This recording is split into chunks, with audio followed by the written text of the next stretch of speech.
Bumalik ka kapatid at nasa pang-anim na tayo na sikreto ng mayayamang tao na isinama dito sa research ng author na to. They are more than 25,000 people being interviewed by these authors on how to become rich. So, yung number 6 na secret is imagination. Imagination, accordingly, is the workshop of the mind, and the desire is given action through imagination. Ang paglalarawan at ang ating mga haraya or guni-guni ay yan ang paggawaan ng ating mga action or ang ating mga ginagawa para sa ating tagumpay.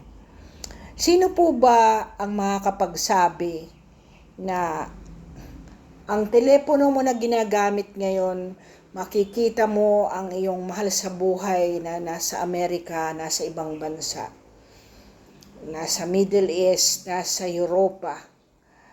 Sino ang makakapag-deny sa power ng imagination ng Wright brothers who invented the first airplane na makakasakay tayo ng eroplano at para tayong mga ibon na nakikita ang mga kaulapan? Ano pa ang mga proseso yung ating pagsakay ng mga train na mararating natin in a speed of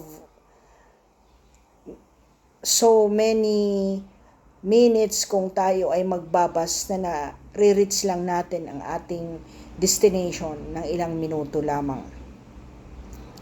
So, these inventions were created by an imagination. Ngayon po, ang pinakamayaman na tao sa buong mundo, si Elon Musk, if you want to discover kung sino siya, siya po ay nag-create ng SpaceX na yon ay i-conquer ng mga astronaut niya na pupunta sa Mars. So, wala pong kagaya noong 18th century na pag nag-isip ka ng out of the ordinary, ikaw ay sasabihing may siraulo.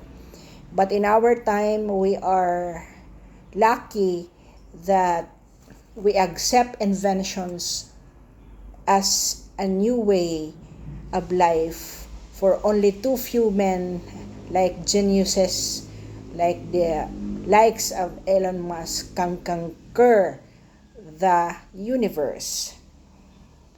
So, pag ikaw ba ngayon ay bumabalik, isa ka ba sa mga bumabalik na nakakinig sa aking 29 chapters ng How to Be Rich or Why We Want You to Be Rich by President Trump?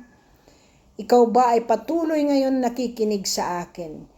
And if you do, salamat dahil hindi imposible na ikaw ay yumaman. Ang sabi ng author na to, parang mangilag tayo sa word na rich kasi napaka-humble, lalo ng Pilipino. Ayaw natin masabing, mayaman na yan siya, di ba?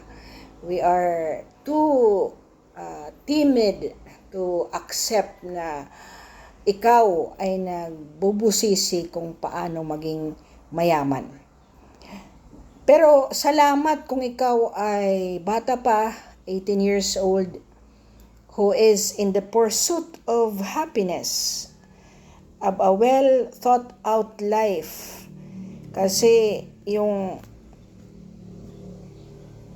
invention ng Coca-Cola, it started from a mere enchanted kettle na nag-create sila ng coca na juice and then nilagyan ng small cocaine and then ginawa niyang Coca-Cola.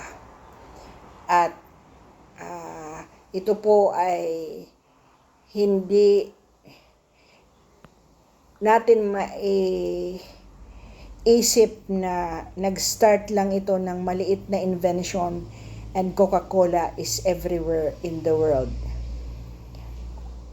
Another one is just what will you do with a $1 million? Isang doktor na preacher na gusto niya mag-create ng isang paaralan na pero wala siyang pera, pero napaka potent ang ambition niya to give the person, kaya nagawa ang Armour Institute of Technology sa Illinois, USA.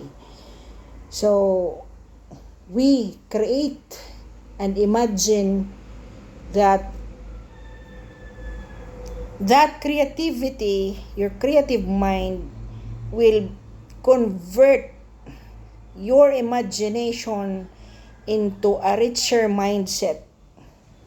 And hindi po magagawa ng 3 minutes lang ang statement ko na to in order for you to be educated, to repeat your determination, to exercise yung chapter 2 na sikreto na ibinigay ko. Pabalik-balik mong sasambitin yung sinulat mo na yan, and then you master yourself and do not question if and when totoo nga na magka-totoo.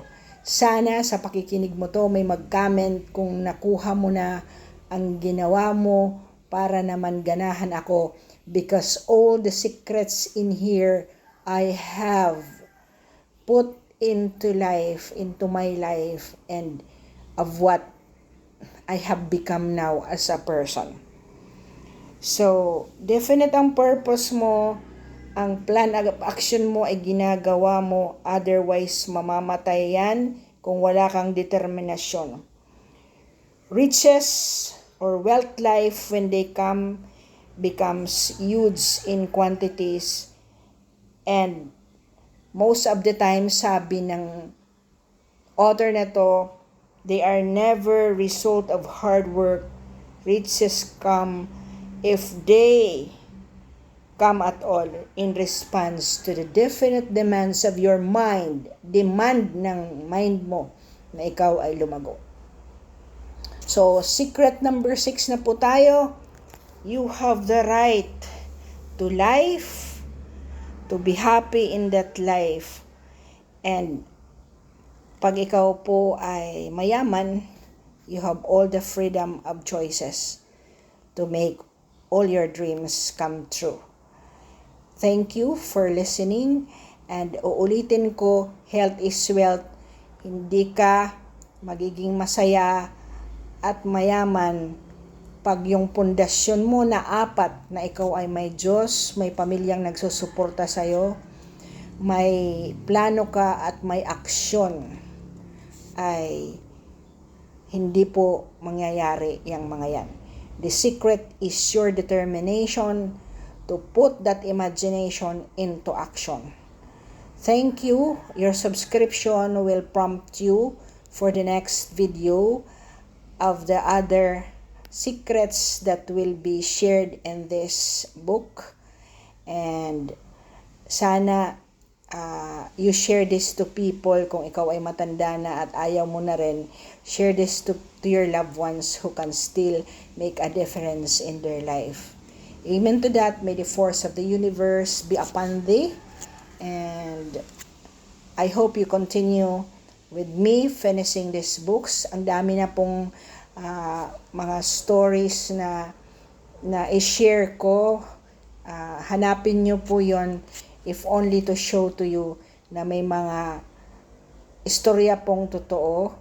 After the 10th secret is shared, ako po ay magkukwento ng isang true story again, to just show to you na kanya-kanya pong abundance and rich life ang choices natin.